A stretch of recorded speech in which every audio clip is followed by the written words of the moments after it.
बिस्मिल्लाहिर्रहमानिर्रहीम। कैसे हैं भैया आप लोग? रटना नहीं है, समझना है। Syntax book board first year chemistry chapter number 7 chemical equilibrium का पार्ट 3 हम करने जा रहे हैं। और अब हम कर क्या रहे हैं, नोट्स ले लेते हैं। पार्ट 3 नोट्स ले लेते हैं, ठीक है। अभी तक जो कुछ भी हमने पढ़ा है उसके नोट्स ले लें। मुझे ख्याल आया जहन में कि ये नोट्स जो है मैंने अभी तक आप लोगों को लिखवाए नहीं है, तो ये भी आप साथ साथ लिख लीजिए। टॉपिक मैं आपको पहले ही बता देता हूँ ताकि आपको कन्फ्यूजन किसी भी किस्म की ना हो, और आपको लगता है ये वीडियो काम की है तो आप इसको कंटिन्यू रखें, नहीं तो फिर आप भले इसको बंद कर दें, कोई इशू नहीं है। केमिकल इक्विलिब्रियम के इंट्रोडक्शन के हवाले से नोट्स हैं, ठीक है। रिवर्सिबल इरिवर्सिबल केमिकल रिएक्शन उसके हवाले से हैं। डायनामिक इक्विलिब्रियम उसके हवाले से हैं। एग्जाम्पल्स हैं। और फॉरवर्ड रिएक्शन, बैकवर्ड रिएक्शन क्या होते हैं उसके हवाले से कुछ इम्पोर्टेंट पॉइंट्स हैं, वो मैं आपको लिखवाऊँगा, ठीक है। और उसके बाद जो है नेसेसरी कंडीशंस क्या हैं इक्विलिब्रियम के लिए, केमिकल इक्विलिब्रियम के लिए ख़ास शर्तें क्या हैं, उसके कुछ पॉइंट्स मैं आपको लिखवाऊँगा। केमिकल इक्विलिब्रियम इस्टेब्लिश हो चुका है, इसको आप कैसे पता चला सकते हैं? इसके एक तरीके हैं, बिल्कुल तरीके हैं, दो तरीके हैं। एक फ़िज़िकल मेथड है, एक केमिकल मेथड है। केमिकल मेथड को हम डिस्कस करेंगे लॉ ऑफ मास एक्शन में, जो कि अगली वीडियो में हम देखेंगे। उसमें हम डेरिवेशन भी करेंगे। अगली वीडियो में केमिकल मेथड देखेंगे। इसमें हम फ़िज़िकल मेथड जो है उसके भी नोट्स लेंगे, ठीक है, जिसमें फ़िज़िकल मेथड में हमारे पास रेडिएशन का जो है वो मेथड है तो इसके भी नोट्स लेंगे इसी वीडियो के अंदर।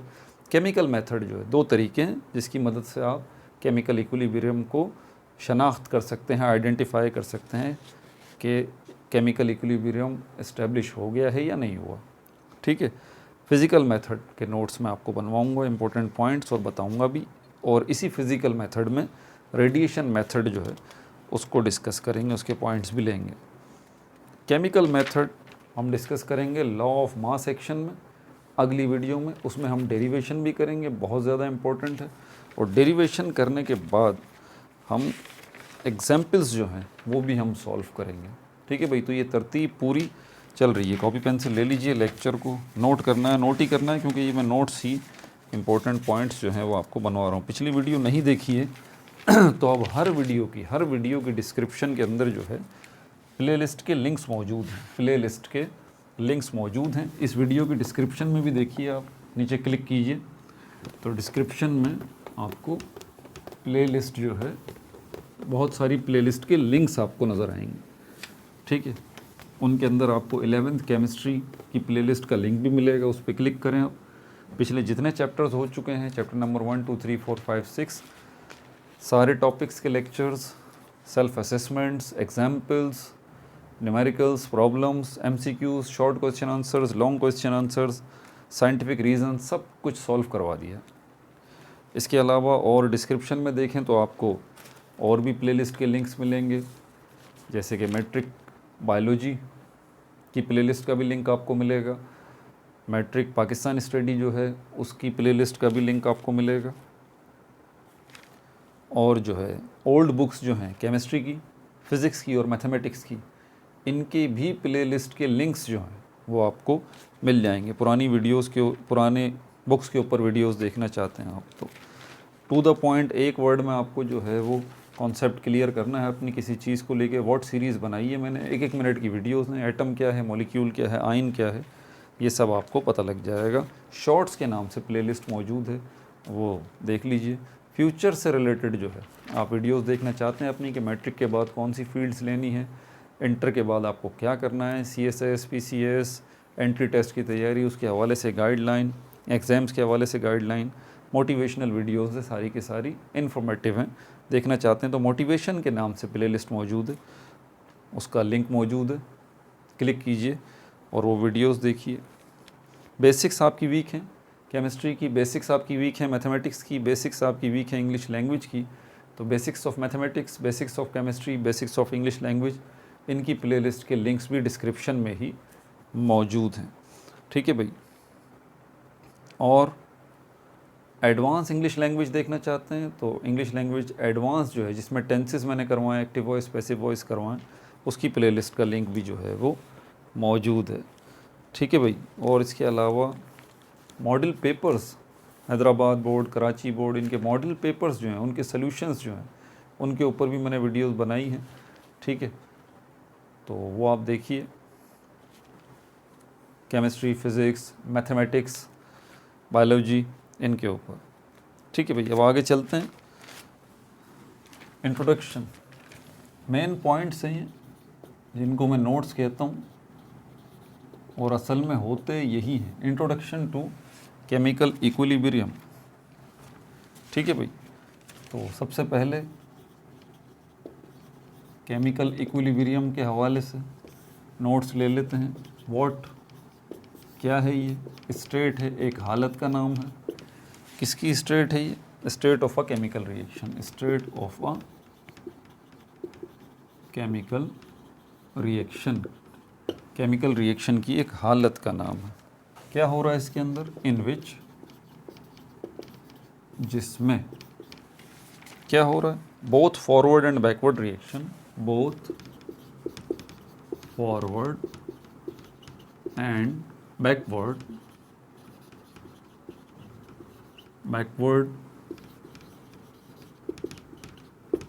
Reaction happen at the same rate, हो रहे हैं या होते हैं, happen at the same rate, same rate से हो रहे हैं। ठीक है भाई, केमिकल इक्विलिब्रियम क्या है? स्टेट है केमिकल रिएक्शन की। क्या हो रहा है इसके अंदर? फॉरवर्ड और बैकवर्ड रिएक्शन जो है हैपन, होते हैं, एट द सेम रेट, एक सेम रेट पर होते हैं ये फॉरवर्ड रिएक्शन और बैकवर्ड रिएक्शन। बट, लेकिन कब होते हैं?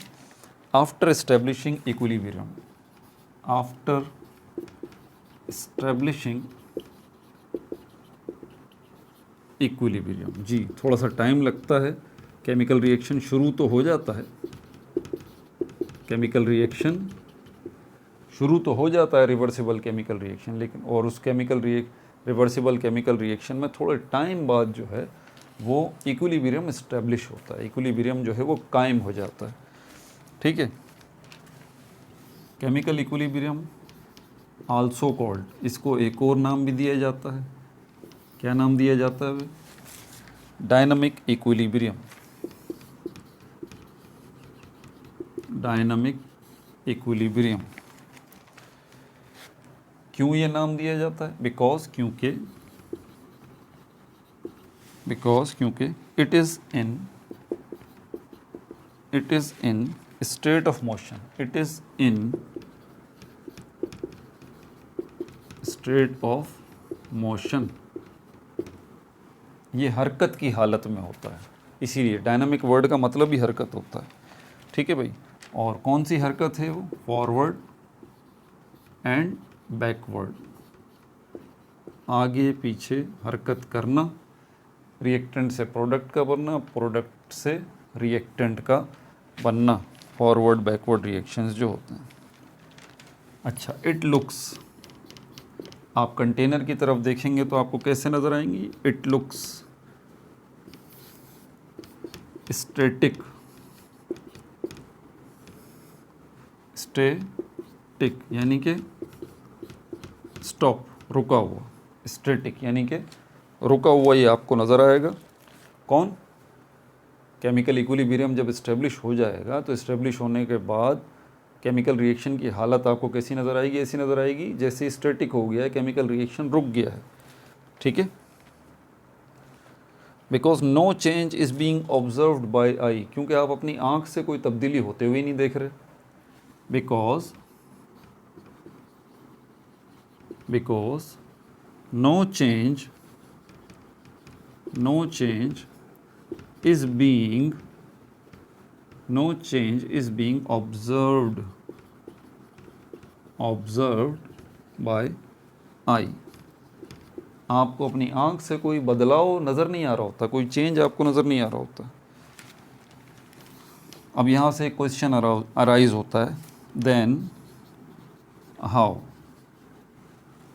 यहाँ से क्वेश्चन शुरू होता है। देन फिर हाउ, कैसे, कैसे, हाउ इज़ इट डायनामिक, जब कोई हरकत होती हुई हमें नज़र नहीं आ रही और हम जानते हैं कि भाई ये डायनामिक जो है ये मुस्तकिल हरकत में है, फॉरवर्ड से बैकवर्ड, बैकवर्ड से फॉरवर्ड, रिएक्टेंट प्रोडक्ट बन रहे हैं, प्रोडक्ट रिएक्टेंट बन रहे हैं। तो और फिर यहाँ पर आप कह रहे हैं कि इट लुक्स स्टैटिक, जब इक्विलिब्रियम एस्टेब्लिश हो जाता है तो ये रुक जाता है। ये लुक्स, मैंने कहा लुक्स, इट लुक्स स्टैटिक, ये आपको ऐसा नज़र आता है जैसे कि ये रुक गया है, लेकिन हकीकत में वो रुका हुआ नहीं होता, वो हरकत में होता है। बट हाउ, ये कैसे है कि हमें अपनी आँख से तो स्टॉप नज़र आ रहा है, लेकिन वो हकीकत में हरकत में भी है, यानी कि फॉरवर्ड और बैकवर्ड रिएक्शन अभी भी हो रहे हैं, रिएक्टेंट प्रोडक्ट में, प्रोडक्ट रिएक्टेंट में अभी भी कन्वर्ट हो रहे हैं, और हमें अपनी आँख से कोई ऐसा बदलाव नज़र भी नहीं आ रहा, हमें तो नज़र आ रहा है कि रिएक्शन स्टॉप हो गया। देन हाउ, ये कैसे मुमकिन है, how, then how is it dynamic, is it dynamic, ये क्वेश्चन है। Then how is it dynamic,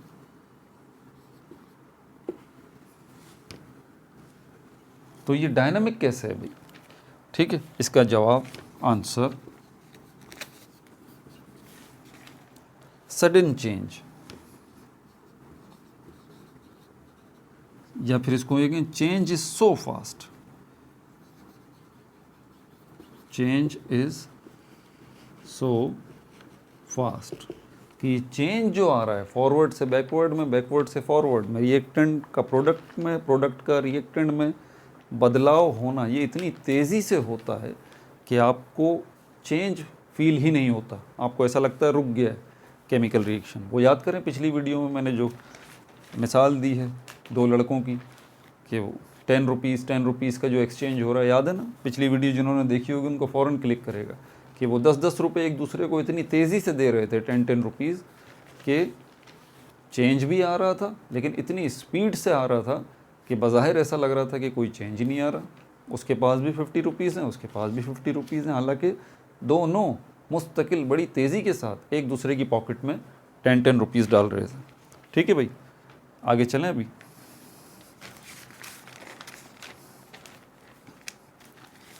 types of chemical reaction, ये तो मैं खैर बता ही चुका हूँ, आपको याद भी हो जाएगा, लेकिन क्योंकि हम नोट्स ले रहे हैं, रिकॉर्ड में हमारे पास चीज़ें होनी चाहिए।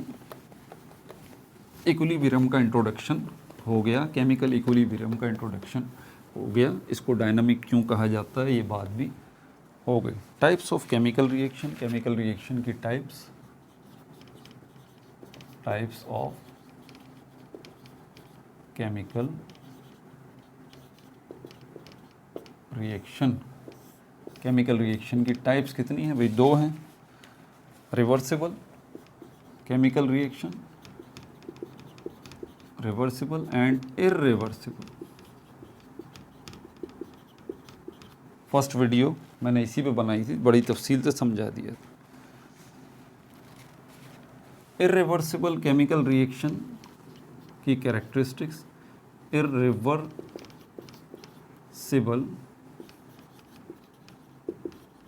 केमिकल रिएक्शन के अंदर, इर्रिवर्सिबल केमिकल रिएक्शन में क्या क्या होता है? एग्जाम्पल, जैसे कि मिसाल के तौर पर मीथेन गैस जो है वो बर्न हो रही है,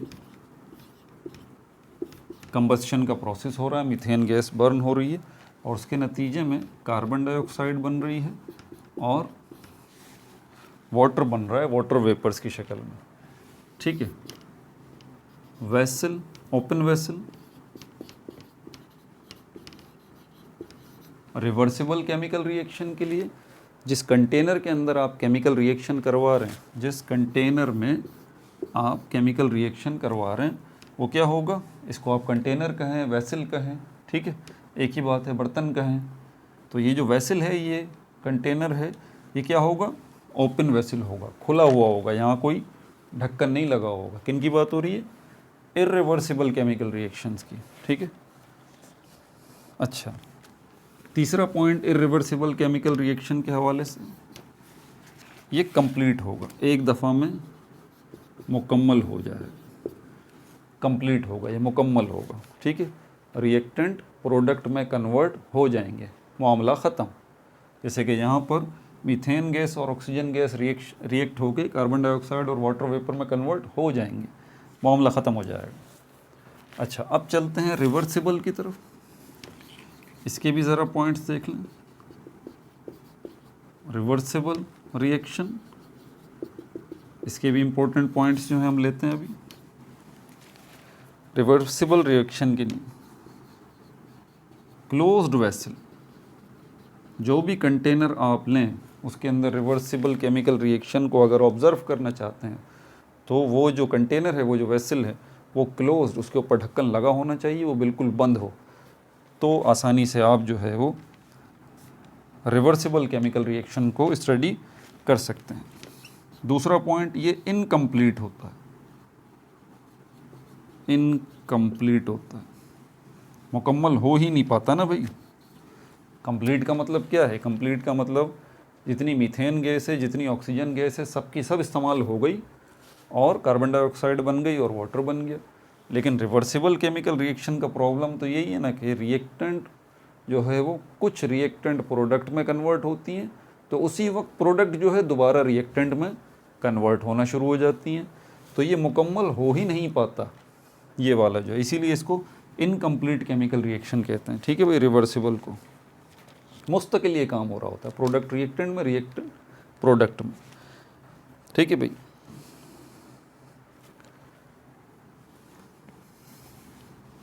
चलते हैं, और कौन कौन से पॉइंट्स हैं जो कि नोट करने वाले हैं।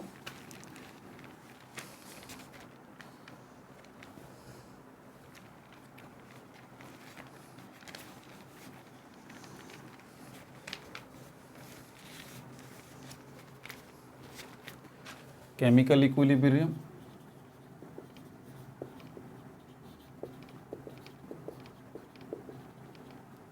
कंसंट्रेशन, कंसंट्रेशन का मतलब है मिकदार, मिकदार या तादाद, ठीक है। ये एक क्लोज्ड वेसल है, इसके अंदर आप जो है वो रिवर्सिबल केमिकल रिएक्शन करवा रहे हैं। मिसाल के तौर पर आपने इसके अंदर जो है वो एसिटिक एसिड को डाला है, और दूसरी चीज़ क्या डाली है आपने? इथाइल अल्कोहल, जिसको इथेनॉल भी कहते हैं।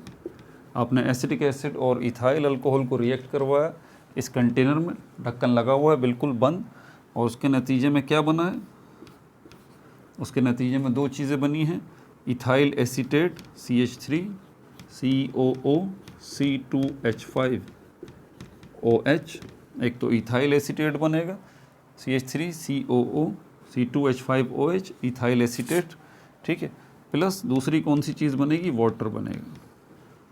और ये कहाँ पर होगा? ये इस क्लोज्ड वेसल के अंदर ये सारा मामला हो रहा होगा। अब ये जो एसिटिक एसिड है और इथाइल अल्कोहल या इथेनॉल है,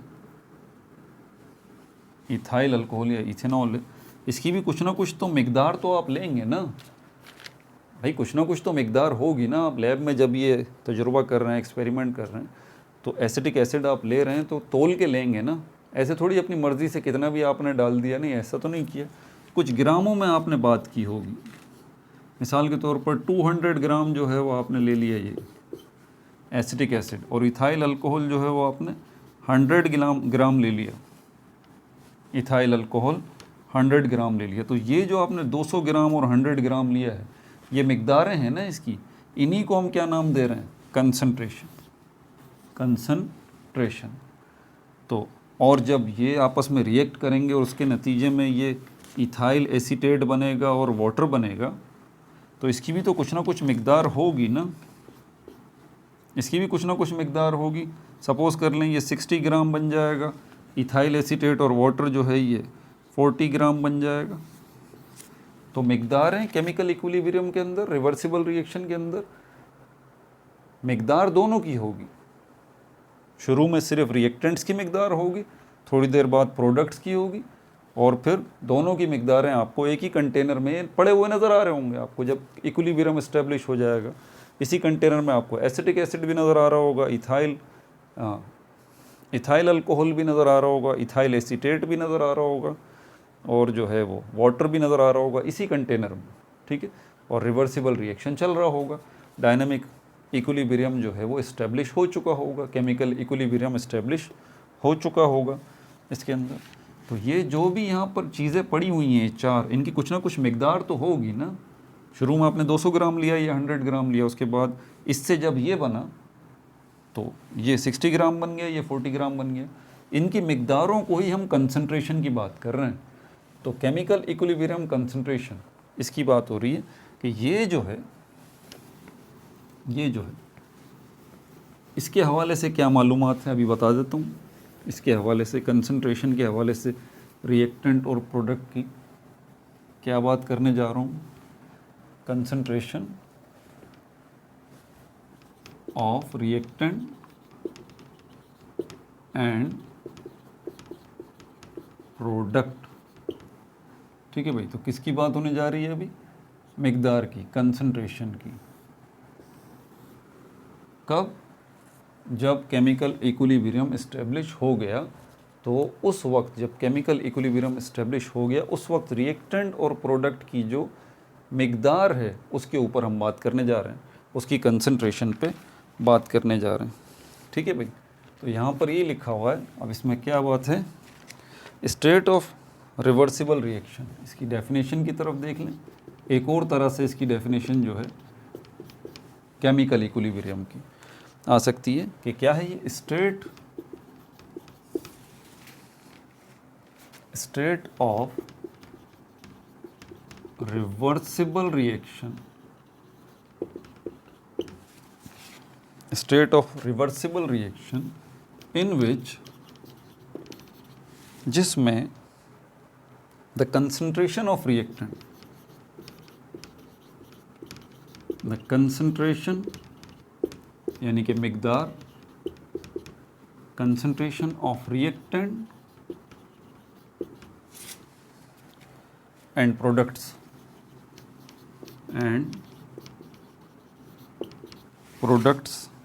becomes constant. very very very important point, becomes constant. constant का मतलब होता है मुस्तकिल, परमानेंट, फिक्स्ड।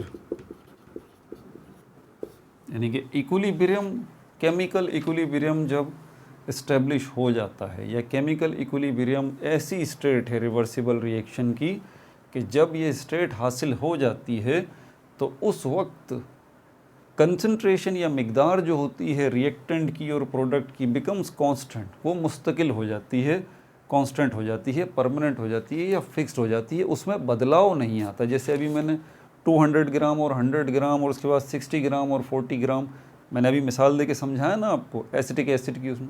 तो जब इक्विलिब्रियम इस्टेब्लिश हो गया, अब ये मिकदारें फिक्स्ड हो गई। स्टार्ट जब लिया था उस वक्त कंसंट्रेशन कुछ और थी, और जब इक्विलिब्रियम इस्टेब्लिश हो गया उस वक्त कंसंट्रेशन रिएक्टेंट प्रोडक्ट की कुछ और होती है, और वो फिक्स्ड होती है। एक दफ़ा जब इक्विलिब्रियम इस्टेब्लिश हो जाता है, कंसंट्रेशन में चेंज नहीं आता, वो फिक्स्ड हो जाता है, मिकदार में कोई तब्दीली नहीं होती, वो फिक्स्ड हो जाती है।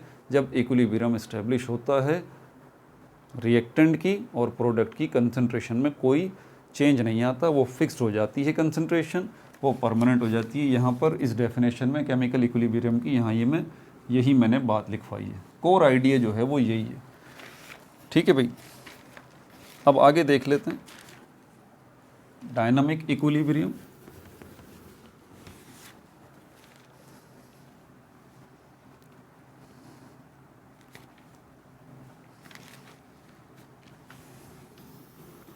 अच्छा, वाई डायनामिक्स, बल्कि ये पॉइंट तो मेरे ख्याल में मैं लिखवा ही चुका हूँ। एग्जाम्पल्स की तरफ चलते हैं इसकी ज़रा। वाटर की, हाइड्रोजन और ऑक्सीजन गैस की तो मैं एग्जाम्पल वैसे ही देता था आपको समझने के लिए, क्योंकि केमिस्ट्री की दुनिया का बच्चा हो, 9 matric first year inter, water की मिसाल तो वो बिल्कुल उसको सेकंड में समझ में आ जाती है। इसीलिए मैंने उसी की ली थी, हालांकि इरिवर्सिबल केमिकल रिएक्शन है वाटर का बनना। अच्छा, इसमें एग्जाम्पल्स में पहली एग्जाम्पल ईस्टेरिफिकेशन।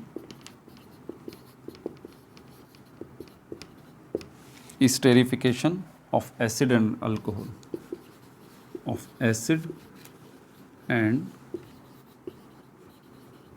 अल्कोहल। इसका मतलब क्या है? इसका मतलब esterification of acid and alcohol मतलब एसिड और अल्कोहल आपस में रिएक्ट करके ईस्टर बना रहे हैं। एसिड और अल्कोहल आपस में रिएक्ट करके क्या बना रहे हैं?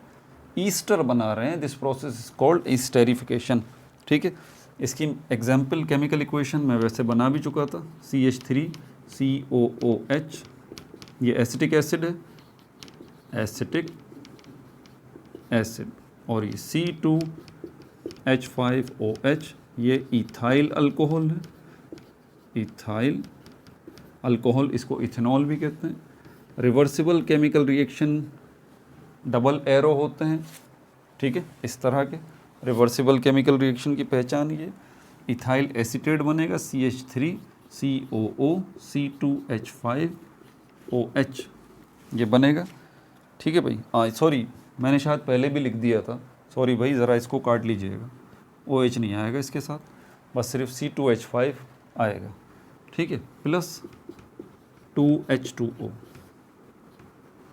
तो ये आपके पास केमिकल इक्वेशन आ गई ईस्टेरिफिकेशन की। एक और एग्जाम्पल नोट कर लें, क्योंकि एग्जाम्पल्स ही हैं आगे जिनके ऊपर आप प्रॉब्लम्स करेंगे, न्यूमेरिकल्स करेंगे, एग्जाम्पल्स करेंगे। ठीक है भाई,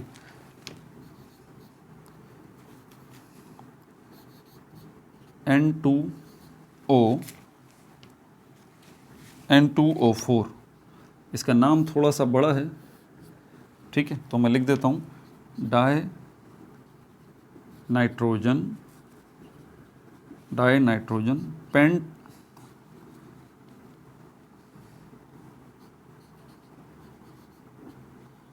buta oxide, sorry tetra oxide,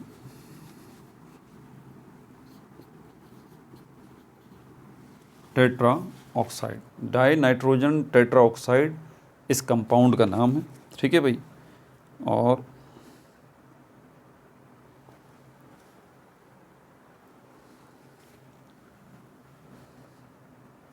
बल्कि इसको छोड़ देते हैं, आसान वाली एक और लिखवा देता हूँ, आसान वाली एक और लिखवा देता हूँ। Nitrogen gas plus hydrogen gas ये आपस में रिएक्ट कर रही हैं। नाइट्रोजन गैस और हाइड्रोजन गैस ये आपस में रिएक्ट कर रही हैं, उसके नतीजे में अमोनिया बन रहा है, NH3 अमोनिया बन रहा है। ये भी रिवर्सिबल रिएक्शन है, NH3। दूसरी एग्जाम्पल भी आ गई, तीसरी एग्जाम्पल की तरफ आ जाइए। नाइट्रोजन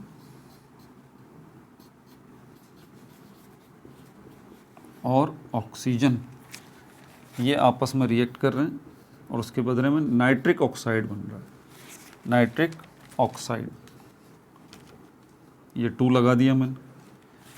ठीक है, ये तो नाइट्रोजन गैस है, ये ऑक्सीजन गैस है, ये नाइट्रिक ऑक्साइड है, नाइट्रिक ऑक्साइड। ठीक है भाई, आगे चलते हैं, एग्जाम्पल्स के भी नोट्स बना लिए आपने।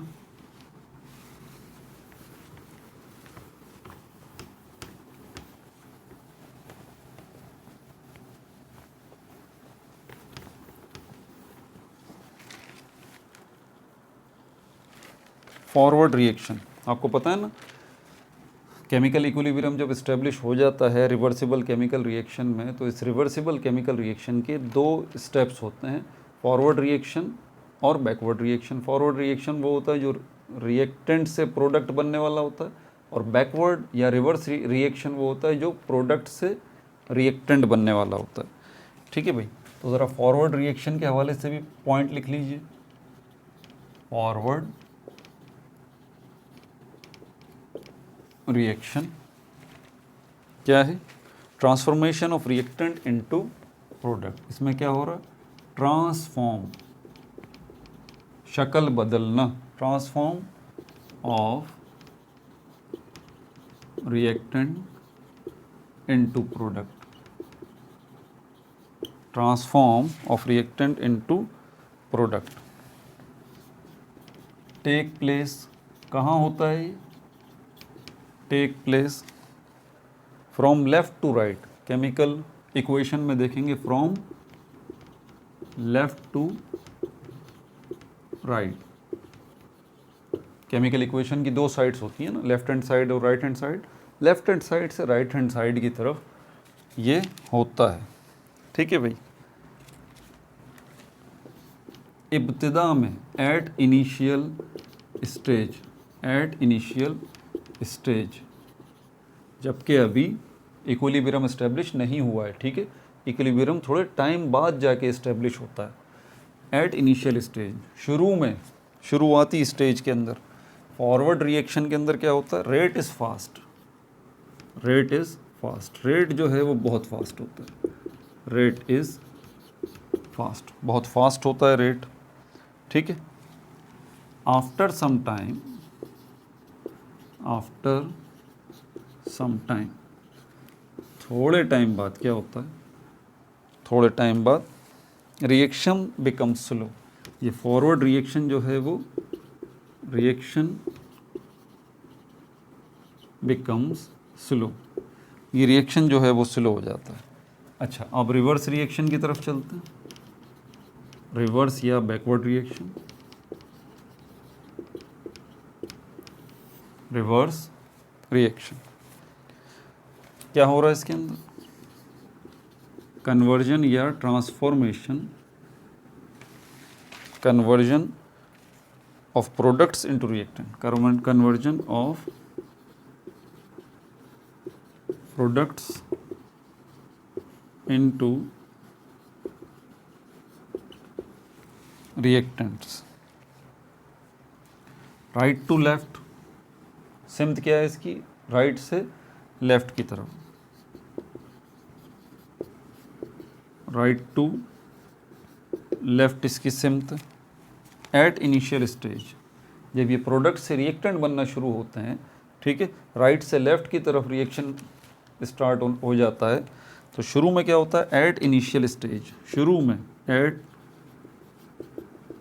इनिशियल स्टेज, शुरू में क्या होता है? रेट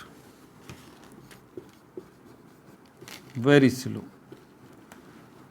जो रेट है बहुत ज़्यादा स्लो होता है, ठीक है भाई, ऑलमोस्ट नेग्लिजिबल, आप ये समझ लें। After some time, after some time, कुछ वक्त गुजरने के बाद क्या होता है? Reaction speeds up, reaction speeds up, reaction speeds up, ठीक है भाई। बताऊं उसको?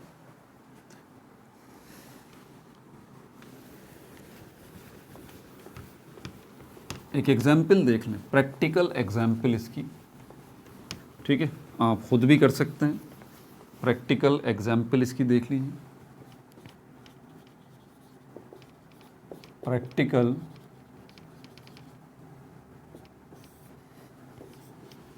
एग्जाम्पल इसकी, केमिकल इक्वेशन बना दूं। हाइड्रोजन गैस को जब आप आयोडीन के साथ रिएक्ट कराएंगे तो उसके नतीजे में हाइड्रोजन आयोडाइड बनेगा, हाइड्रोजन आयोडाइड बनेगा, ठीक है। हाइड्रोजन, ये आयोडीन सॉलिड होता है, बाज़ार से मिलता है। वैसे ये आप इस सॉलिड को लिक्विड में भी कन्वर्ट कर सकते हैं पानी मिला के, तो ये फिर आयोडीन सोल्यूशन बन जाएगा। हाइड्रोजन गैस को जब आप इस आयोडीन के साथ रिएक्ट कराएंगे, हाइड्रोजन गैस को, उसके नतीजे में जो चीज़ बनेगी वो हाइड्रोजन आयोडाइड कहलाता है। ये रिवर्सिबल रिएक्शन, थोड़े टाइम बाद ये हाइड्रोजन आयोडाइड दोबारा हाइड्रोजन गैस और आयोडीन में कन्वर्ट होगा, फिर दोबारा ये हाइड्रोजन आयोडाइड में कन्वर्ट हो जाएंगे। ये सिस्टम चलता रहेगा और फिर एक वक्त ऐसा आएगा जब ये इस फॉरवर्ड रिएक्शन और ये बैकवर्ड रिएक्शन बराबर हो जाएंगे। यानी कि रेट ऑफ फॉरवर्ड रिएक्शन बराबर हो जाएगा rate of backward reaction. Reactant का प्रोडक्ट बनना, प्रोडक्ट का रिएक्टेंट बनना, ये मामला बराबर हो जाएगा। दूसरे लफ्ज़ों में इक्विलिब्रियम इस्टेब्लिश हो जाएगा, डायनामिक इक्विलिब्रियम इस्टेब्लिश हो जाएगा। इसकी पहचान क्या है? आइडेंटिफिकेशन। हम कैसे पहचानेंगे? आइडेंटिफिकेशन। डार्क पर्पल आपको जो है वो शुरू में, इनिशियल स्टेज में जब रिएक्शन शुरू होगा, आपको पता है शुरू में नहीं होता, थोड़े टाइम बाद जाके जो है जब इक्विलिब्रियम इस्टेब्लिश होता है, शुरू में इक्विलिब्रियम इस्टेब्लिश नहीं होता, रिवर्सिबल रिएक्शन शुरू हो जाता है। तो इनिशियल स्टेज पे आपको जो कलर नज़र आएगा वो डार्क पर्पल नज़र आएगा, डार्क पर्पल। भाई हम तो कंटेनर को ही देख रहे हैं ना, उसी को देखेंगे हम, तो कंटेनर का कलर जो है आपको डार्क पर्पल जो है वो नज़र आएगा। लेकिन हमें पता है कि कंटेनर के अंदर जंग चल रही है, ठीक है, हाइड्रोजन और आयोडीन जो है ये रिएक्ट होके हाइड्रोजन आयोडाइड बना रहे हैं, हाइड्रोजन आयोडाइड दोबारा बैक रिवर्स होके हाइड्रोजन और आयोडीन बना रहे हैं, तो ये मामला चल रहा है। तो शुरू में जो है वो क्योंकि कंसंट्रेशन रिएक्टेंट्स की ज़्यादा होती है, तो आपको इनिशियल में डार्क पर्पल कलर जो है वो कंटेनर का नज़र आएगा, ठीक है, इनिशियल स्टेज में। एट इक्विलिब्रियम, एट इक्विलिब्रियम, और जब इक्विलिब्रियम इस्टेब्लिश हो जाएगा, आप कैसे पहचानेंगे? ये डार्क पर्पल कलर जो है वो लाइट पर्पल कलर में कन्वर्ट हो जाएगा, लाइट पर्पल कलर में कन्वर्ट हो जाएगा, और यही कलर फिर रहेगा, इसमें बदलाव नहीं आएगा, ठीक है भाई। मेरे ख्याल में काफ़ी पॉइंट्स जो हैं मैं आपको लिखवा चुका हूँ। नेसेसरी कंडीशंस हैं वो भी लिख लेते हैं, ठीक है, थक तो गया हूँ मैं लेकिन ये करवा दूँ। शराइत क्या है, कौन कौन सी शर्तें हैं केमिकल इक्विलिब्रियम की, इसको भी ज़रा लिख लीजिए। नेसेसरी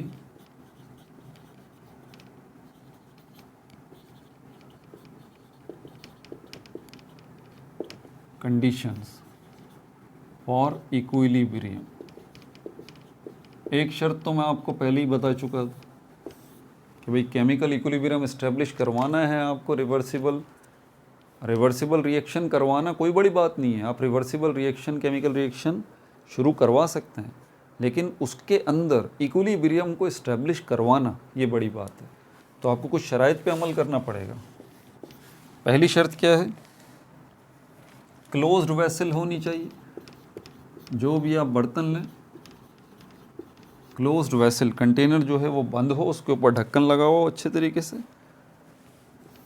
कोई आपसे पूछता है वाई भाई क्या ज़रूरत है वेसल को या कंटेनर को बंद करने की, वाई, तो आप उनको बताएं कि ये जो रिएक्शन कर रहे हैं, रिएक्टिंग पार्टिकल्स हैं, ये चीज़ें जो आपस में रिएक्ट कर रही हैं, प्रोडक्ट बन रही है, और प्रोडक्ट दोबारा से जो है वो रिएक्टेंट बना रही है, तो ये कहीं कंटेनर से बाहर निकल के गिर ना जाए, पार्टिकल्स स्केप आउट ना हो जाएं इसके, ठीक है, ये बर्तन से बाहर ना निकल जाए, पार्टिकल्स इसके बाहर निकल ना जाएं, तो उससे बड़ा मसला हो सकता है। Particles can not escape, particles can not escape, particles कहीं भाग ना जाएं, ठीक है भाई। टेम्परेचर, प्रेशर और वॉल्यूम आपको कांस्टेंट रखना पड़ेगा, उसमें चेंजेस नहीं लेके आएंगे आप, कोई चेंजेस नहीं आपको लेके आनी। आपको टेम्परेचर भी उस कंटेनर का कांस्टेंट रखना है, प्रेशर भी वहाँ पर उस कंटेनर का आपको कांस्टेंट रखना है, वॉल्यूम भी आपको उस कंटेनर का कांस्टेंट रखना है, इसमें कोई तब्दीली आप नहीं लेके आएंगे। रेट जो है, rate same on both side, same on both side, ये तो खैर हमें पता ही है, फॉरवर्ड रिएक्शन में और बैकवर्ड या रिवर्स रिएक्शन में रेट जो है वो सेम होना चाहिए, ठीक है। तो ये भी पहचान है केमिकल इक्विलिब्रियम इस्टेब्लिश होने की। और कंसंट्रेशन जो है, मिकदार जो है रिएक्टेंट और प्रोडक्ट की, बोथ रिएक्टेंट प्रोडक्ट कांस्टेंट, दोनों की, ये ना हो कि आप जिस तरह हमने हाइड्रोजन और आयोडीन और हाइड्रोजन आयोडाइड की मिसाल देखिए, कंटेनर खोल के आपने थोड़ी हाइड्रोजन और डाल दी, आयोडीन आपने थोड़ा सा और डाल दिया, हाइड्रोजन आयोडाइड थोड़ा सा और डाल दिया, तो आपने ये छेड़छाड़ नहीं करनी। कंसंट्रेशन, मिकदारें जो हैं बोथ रिएक्टेंट और प्रोडक्ट, इसको कांस्टेंट रखना है। बोथ रिएक्टेंट प्रोडक्ट, इसको क्या रखना है, कांस्टेंट रखना है, इसके साथ छेड़छाड़ नहीं करनी है आपने। ठीक है भाई। अगला जो टॉपिक है हमारा, वेज टू रिकॉग्नाइज या मेकिंग ऑफ केमिकल इक्विलिब्रियम। कैसे आप पहचानेंगे, कैसे शनाख्त करेंगे कि केमिकल इक्विलिब्रियम इस्टेब्लिश हो चुका है। तो इसके कोई तरीके हैं, बिल्कुल तरीके हैं, दो तरीके हैं। एक फ़िज़िकल मेथड है जिसके अंदर रेडिएशन मेथड जो है आपकी बुक में दिया गया, ठीक है, और केमिकल मेथड दिया गया। फिज़िकल मेथड जिसमें रेडिएशन मेथड है, इसको मैं अगले पार्ट में डिस्कस करूँगा और इसके पॉइंट्स भी जो है वो आपको बता दूँगा। केमिकल मेथड जो है इसको हम डिस्कस करेंगे उससे अगले पार्ट में, किस नाम से, लॉ ऑफ मास एक्शन, जिसके अंदर हम डेरिवेशन भी करेंगे, वेरी वेरी वेरी इंपॉर्टेंट। ठीक है, और उसके बाद इसी की बुनियाद पर हम आगे प्रॉब्लम्स को सॉल्व कर पाएंगे। ठीक है भाई, अपना बहुत ज़्यादा ख्याल रखिएगा। No like, no subscribe, only share.